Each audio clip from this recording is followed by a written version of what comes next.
In the 1970s, few teams relied upon one running back to carry the entire load. Most teams utilized a two running back approach. One may be a speedy breakaway running back, while the other one was more of a bruising runner, one that was used near the goal line or in short yardage situations. By having two running options, defenses were less apt to key on just one of the running backs. Gale Sayers and O.J. Simpson were exceptions. They did everything but sign autographs while on the bench. Guess they did that too. This video highlights the top 5 most underrated running back duos of the 1970s.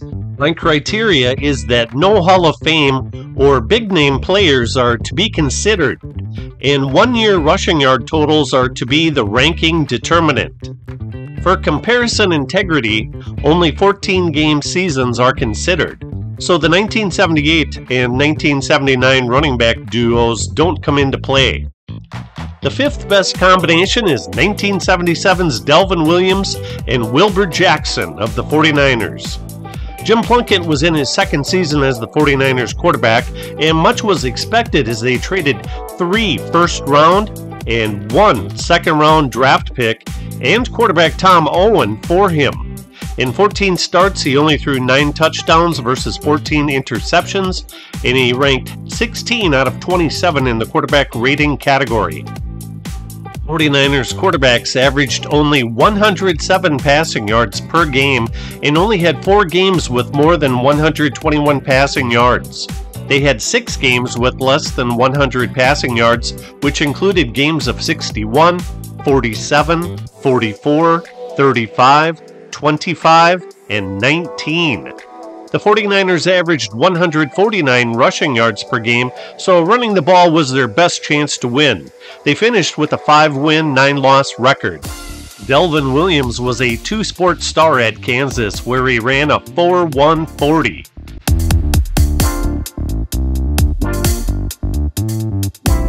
He was quick to the hole and really stepped on the gas once he hit it.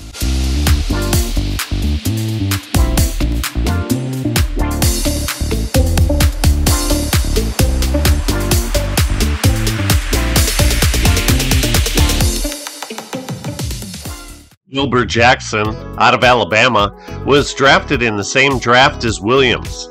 Together they rushed for 1,711 yards in 1977. Wilbert Jackson was 20 pounds heavier than Williams, but he had a lot of get up and go too.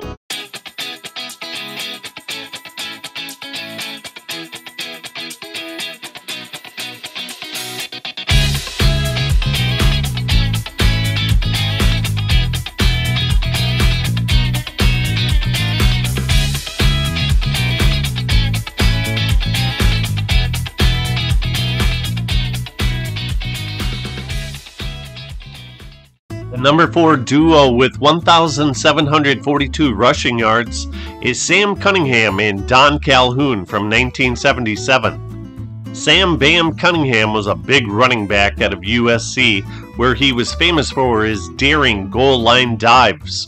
He had 4 of them for touchdowns in the second half of the 1973 Rose Bowl.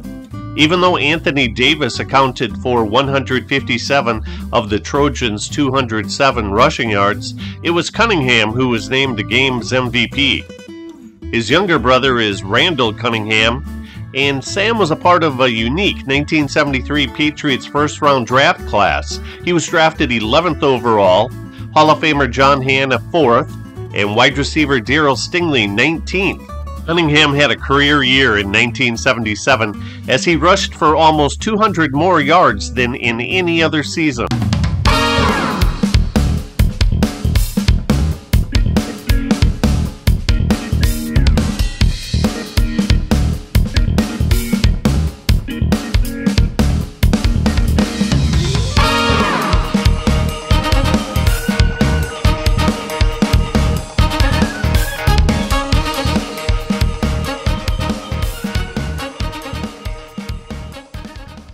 Don Calhoun gained exactly 1,300 rushing yards at Kansas State, and the Bills tabbed him as their 10th-round selection in the 1974 draft.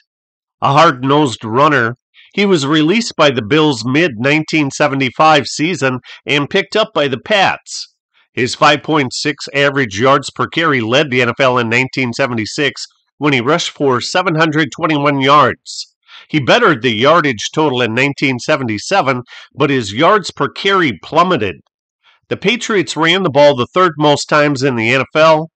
Defenses knew that they were predominantly a running team, and yards were tough to come by.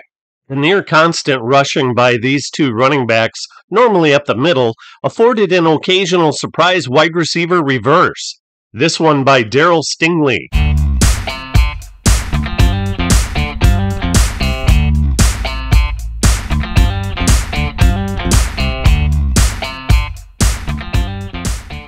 The number 3 rushing combo is Alti Taylor and Steve Owens of the 1971 Lions when they racked up 1,771 rushing yards.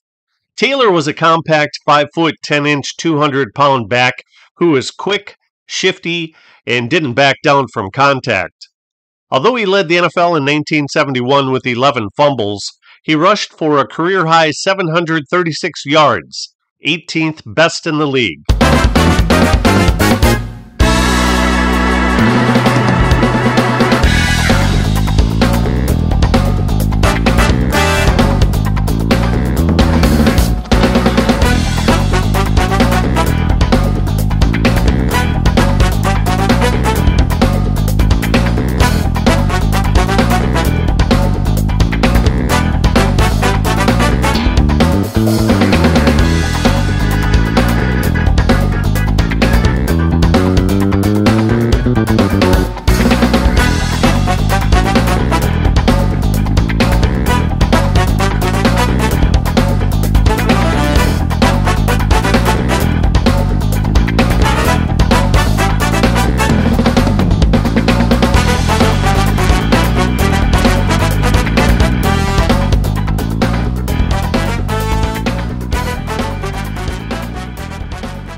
Steve Owens' 1,035 rushing yards was 4th most in the NFL.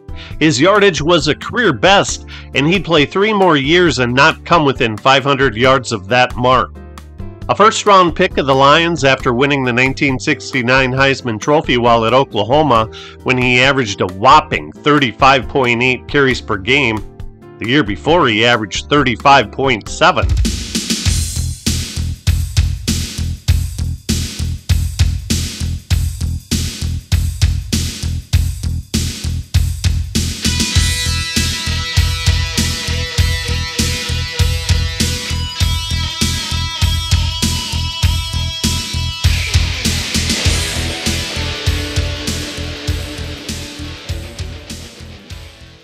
The 1971 Lions had the most rushing attempts in the NFL, the 2nd most rushing yards, and the 5th best yards per carry at 4.5. Quarterback Greg Landry was a big part of their rushing attack.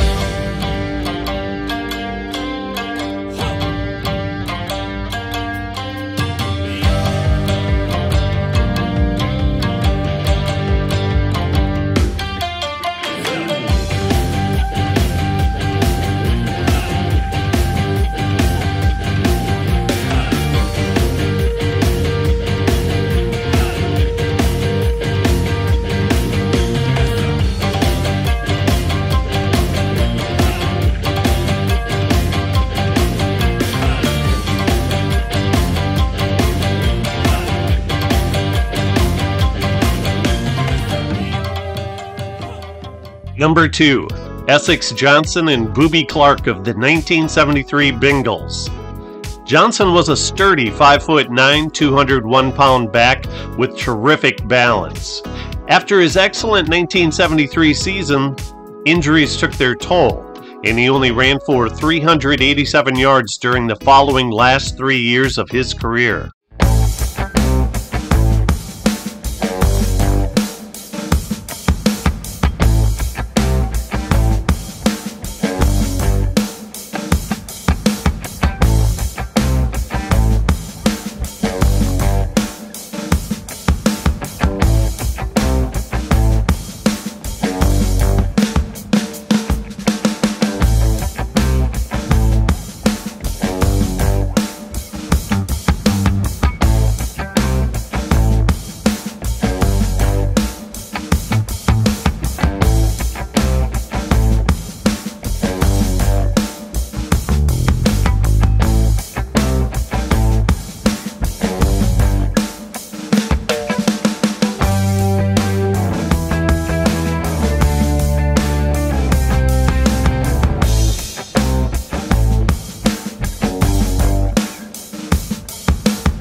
Booby Clark was a battering ram at 6'2", 245 pounds. A converted tight end from Bethune-Cookman, he won the 1973 Rookie of the Year award despite being a low 12th round draft choice.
Number 1 is the 1976 version of Delvin Williams and Wilbert Jackson.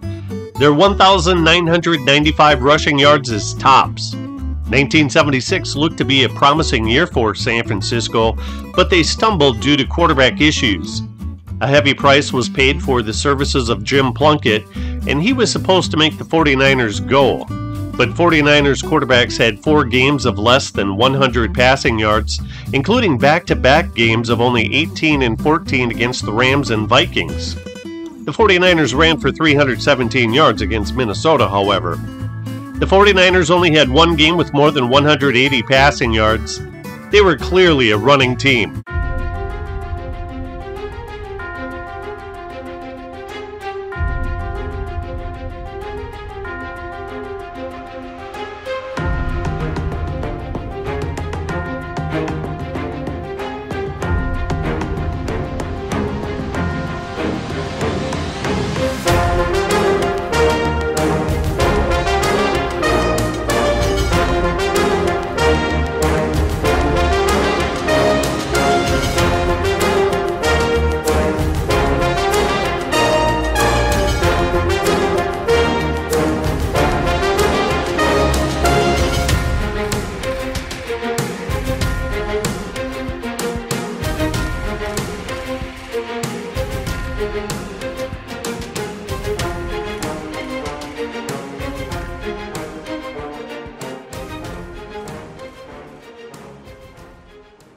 Some viewers may be asking, where's John Brockington and Donnie Anderson's 1971 season when they put up 1,862 rushing yards? Or where's Brockington and MacArthur Lane's 1972 season when they racked up 1,848 rushing yards?